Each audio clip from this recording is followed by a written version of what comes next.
l'appel. Béguier présente. Patrice Auger. Daniel de Roquefeuille. Jean-Claude Lenné. Alexandra Putarec, absent de pouvoir, Monsieur Lenné. Monsieur Sicler. Madame Morel. Monsieur Schneider, absent de pouvoir à Madame Sauteur. Monsieur Jégu. Monsieur Cormery. Madame Sauteur. Monsieur Cotreau, absent pouvoir Madame Danielle de Roquefeuille.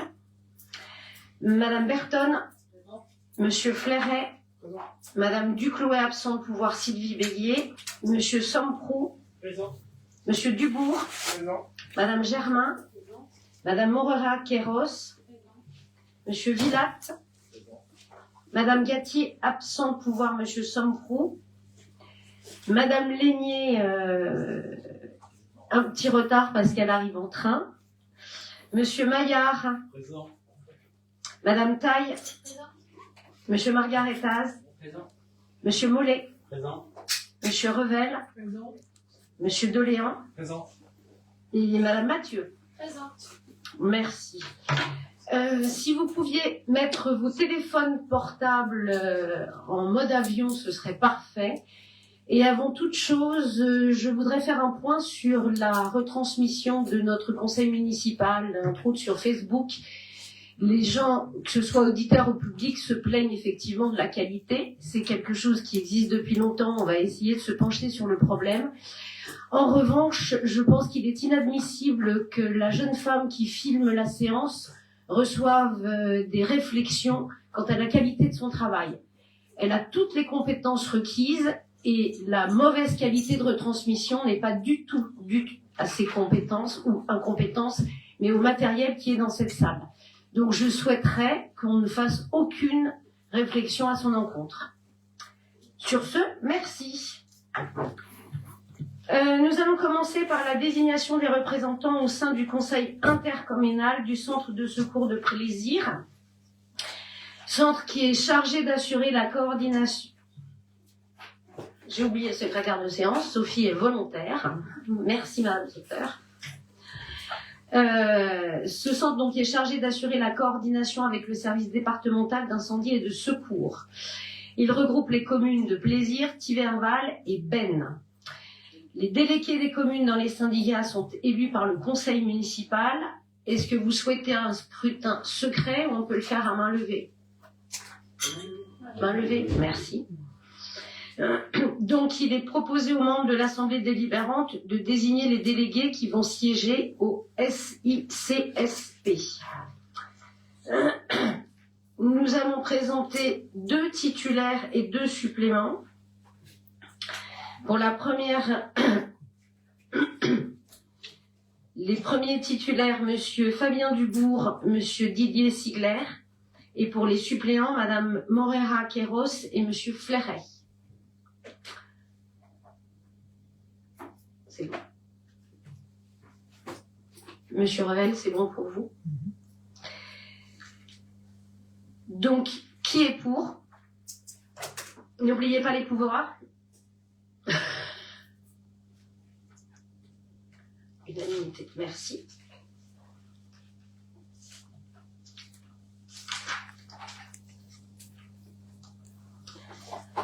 Alors, la deuxième délibération. Désignation des représentants au conseil d'administration de l'association Comité de jumelage de Bennes. L'association Comité de jumelage de Bennes a pour but de promouvoir les échanges et l'amitié entre les populations de Bennes et alentours et les communes jumelles, en particulier en Europe. Les statuts de l'association prévoient que cette dernière soit administrée par un conseil d'administrateurs composé comme suit: le maire ou son représentant membre d'honneur, 2 membres issus du conseil municipal et les autres membres élus par l'Assemblée générale pour 3 ans renouvelables par tiers. Est-ce qu'on peut procéder à un scrutin ouvert? Merci.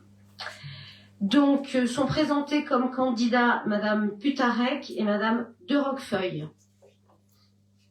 Est-ce que vous avez des objections? Qui est pour? Unanimité. Merci. Désignation d'un représentant au sein du Comité national d'action sociale. Le Comité national d'action sociale est une association loi 1901 qui propose depuis 1967 une offre de prestations d'action sociale à destination du personnel de la fonction publique territoriale, telles que des aides, des séjours vacances, de la billetterie-culture et loisirs. Il est constitué paritairement d'employés communaux et de représentants de la collectivité territoriale. Le conseil municipal doit désigner un délégué du conseil municipal pour représenter la collectivité à l'assemblée départementale. Est-ce qu'on peut procéder à un scrutin ouvert? Merci. Donc, il est proposé Madame Sandra Morera Queiroz. Est-ce que vous avez d'autres? C'est bon. Donc, on peut procéder au vote. Qui est contre? Change un peu, hein, ça varie. Promis, on refera des exercices après. Je vous remercie.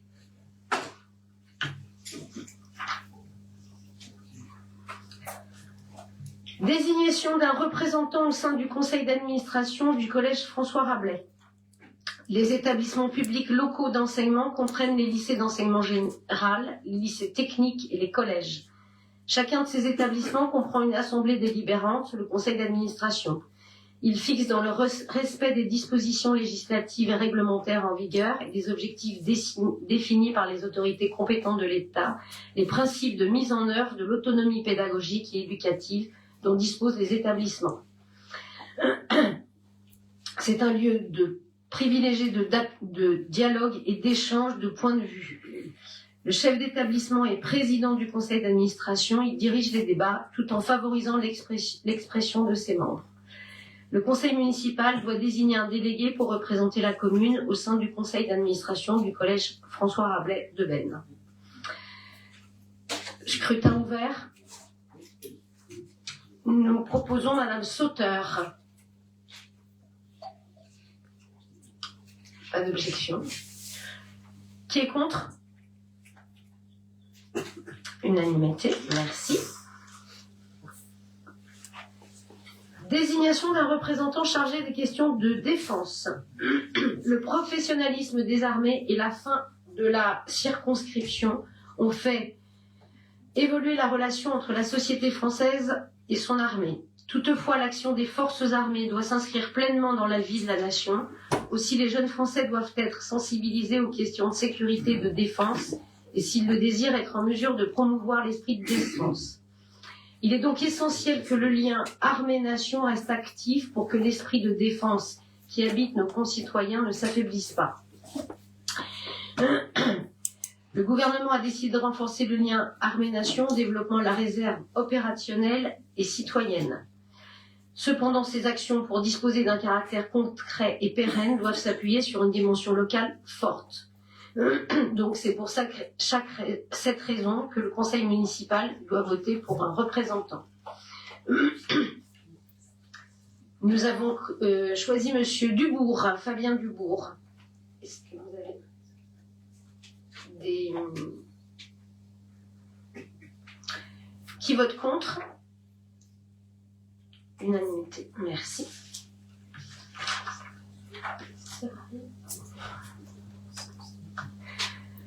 Désignation d'un représentant à l'association patrimoniale de la Plaine de Versailles et du plateau des Alvets. L'association patrimoniale de la Plaine de Versailles et du plateau des Alvets a pour but de préserver, valoriser le territoire de la Plaine de Versailles et du plateau des Alvets. Elle agit dans 4 domaines clés: l'agriculture, le territoire, l'environnement et le vivre ensemble. Elle est constituée de 3 collèges, un collège d'élus, un collège d'agriculteurs, un collège d'habitants, d'associations ou d'entreprises. Le collège des élus est constitué de chaque maire des 31 communes adhérentes, d'un représentant titulaire et d'un représentant suppléant par commune. J'insiste, c'est quelque chose qui est assez important dans le coin et qu'il va falloir mettre vraiment en évidence. Donc nous avons un appel à candidature, scrutin ouvert. Merci. Et nous proposons Madame Sauteur en titulaire et Monsieur Sigler en suppléant. Qui vote pour? Merci.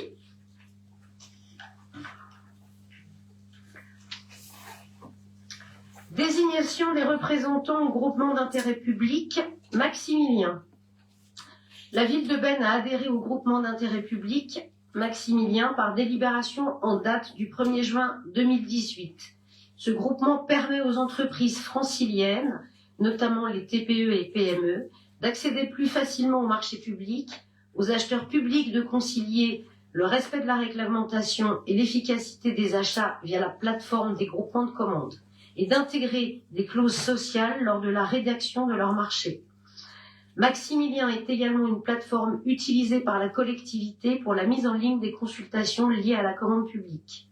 Le CCAS et la Caisse des écoles bénéficient de l'adhésion de la ville pour la télétransmission des actes administratifs. On doit donc disposer d'un représentant titulaire et d'un représentant suppléant. Nous proposons Monsieur Auger en titulaire et Monsieur Lenné en suppléant. Est-ce que vous avez des propositions? Non. Qui est pour? Merci. Ah, c'est fait. Délégation du conseil municipal au maire. Conformément à l'article L2121-29 du Code général des collectivités territoriales, le conseil municipal règle par ses délibérations les affaires de la commune. Toutefois, pour faciliter la gestion courante de la collectivité, l'article L2122-22 du CGCT permet au conseil municipal de déléguer au maire certaines de ses attributions limitativement énumérées. Cette délégation vise à assurer davantage de rapidité et d'efficacité dans l'action communale en évitant de mobiliser l'Assemblée pour des questions de gestion courante et des points nécessitant une grande réactivité.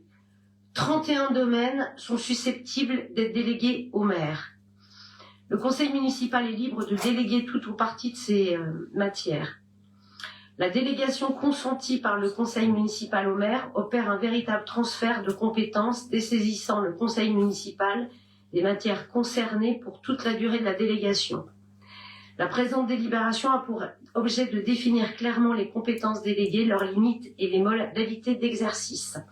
Donc vous avez reçu toutes les délégations. Il va sans dire qu'au fur et à mesure des conseils municipaux, celles-ci peuvent être modifiées. J'ai juste 2 points sur le point 14. Nous avons listé certains points. Donc le point 14, c'était d'intenter au nom de la commune les actions en justice et de défendre la commune dans les actions intentées contre elle, dans les cas définis par le conseil municipal, soit pour tout type de contention, devant tout ordre de juridiction ou à quelque degré d'instruction, et notamment défendre devant toute juridiction compétente les intérêts moraux et matériels de la commune, des élus municipaux et du personnel communal, dans le cadre de leurs fonctions d'une façon générale, et notamment de faire respecter les clauses des contrats, d'assurer la protection due au personnel et aux membres du conseil municipal, défendre les droits et libertés de la commune, d'assurer le respect de toute règle de droit édictée dans les domaines de compétences de la commune et du maire, notamment en ce qui concerne l'urbanisme, défendre les intérêts de la commune dans toute affaire ayant des incidences financières pour elle, assurer la protection et le respect du domaine public et privé de la commune, demander l'indemnisation des préjudices subis par la commune en cas de refus d'exécution des arrêtés du maire,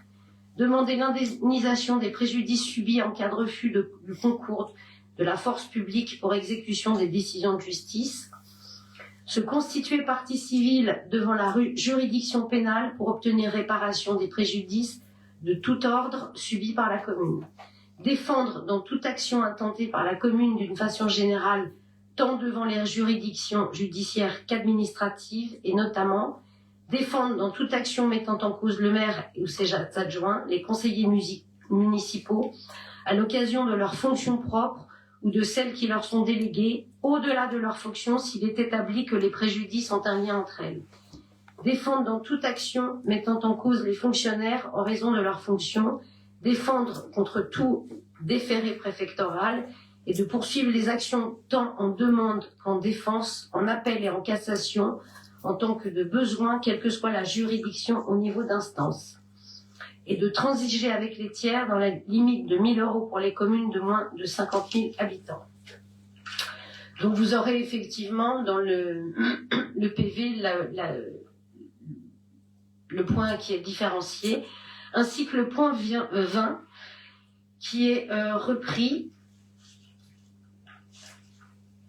Et dans le point 20, c'est de prendre les décisions mentionnées aux articles L 523-4 et L 523-5 du Code du patrimoine relatives à la réalisation de diagnostics d'archéologie préventive prescrits pour les opérations d'aménagement ou de travaux sur le territoire de la commune et de conclure la convention prévue à l'article L 523-7 du même code. Donc là, vous aurez une correction également. Oui, Monsieur Margaritas. Alors, j'ai une question pour le numéro 2, le point 2, donc de prendre toute décision concernant la préparation, la passation, l'exécution et le règlement des marchés et des accords cadres, ainsi que toute décision concernant leurs avenants, en matière de fourniture et de services dans la limite du seuil européen en vigueur. J'ai regardé la délibération précédente, donc qui datait de 2020, il était précisé 120 000 €. Est-ce que vous pouvez nous dire quel est le seuil européen en vigueur ? Mais je crois qu'il n'est pas précisé le seuil européen à l'heure actuelle. On est obligé de mettre seuil européen, mais en fait, il n'y a pas une somme qui est... je crois que c'est ça. Hein. 216 000 ? D'accord. D'accord. Ah bon. Et du coup, dans ce cas-là, comme en 2020, le seuil maximal était de 120 000 €, est-ce que vous pouvez nous dire pourquoi il y a eu une augmentation de l'autorisation justement de passer des marchés pour...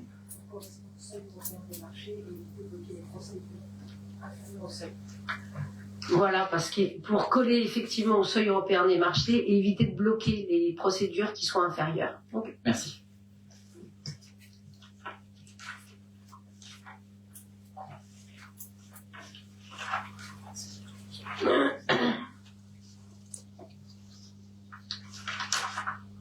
Est-ce qu'on peut procéder au vote? Qui s'abstient? 1, 2, 3, 4 abstentions. Qui vote contre? Merci.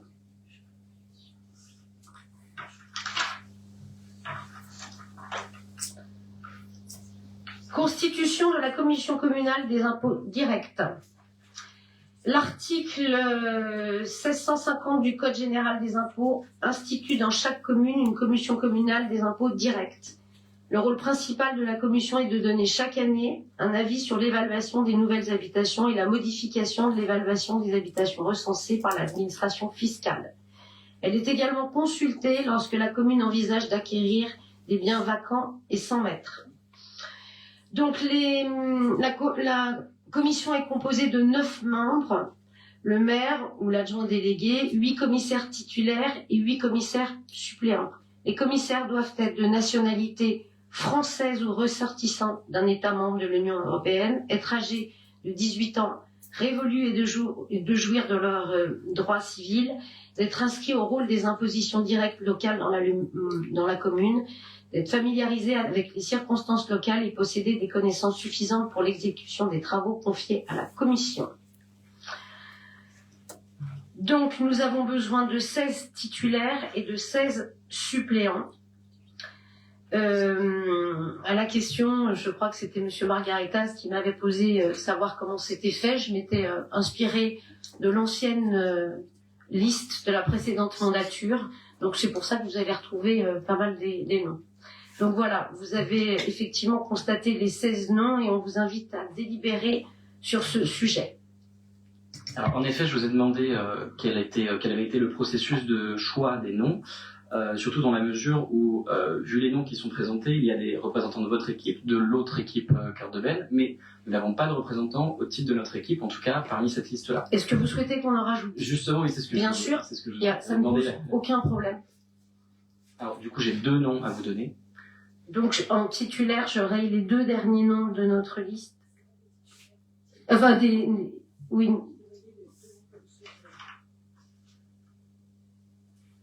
C'est marqué 16 titulaires, 16 suppléants. D'accord.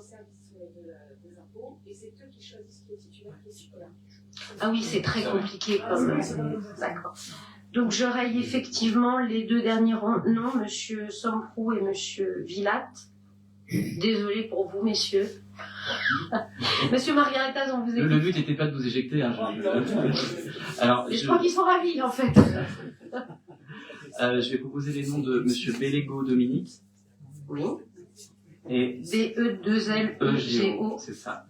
Et Monsieur Lefebvre Xavier. L-E-F-E-B-V-R-E.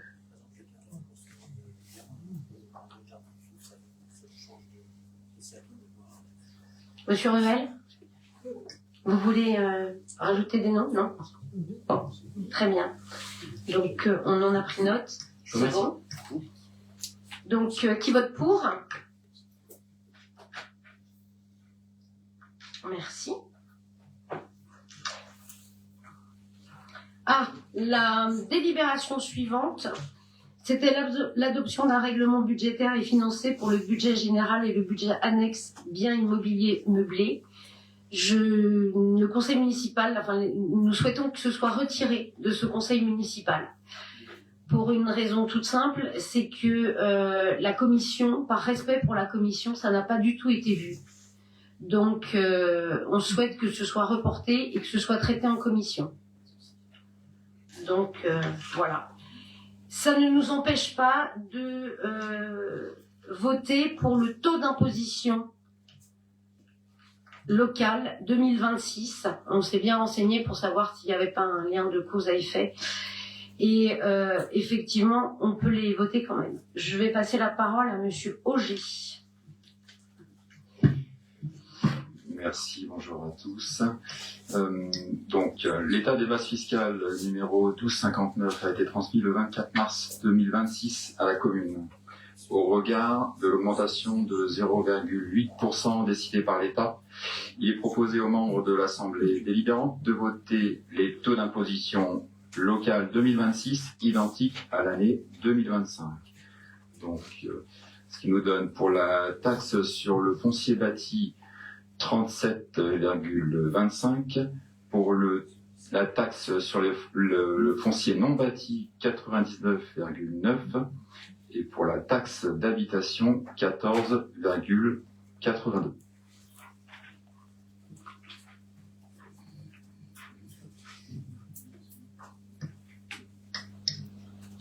Donc, qui s'abstient?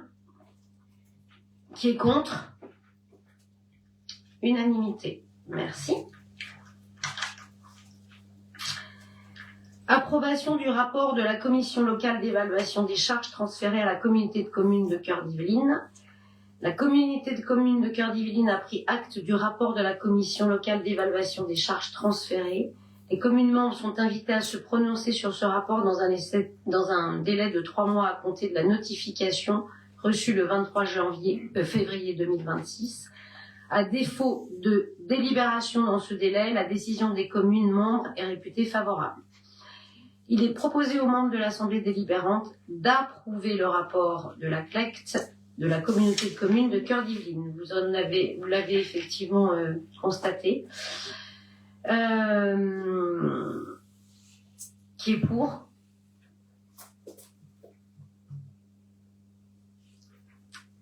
Merci beaucoup.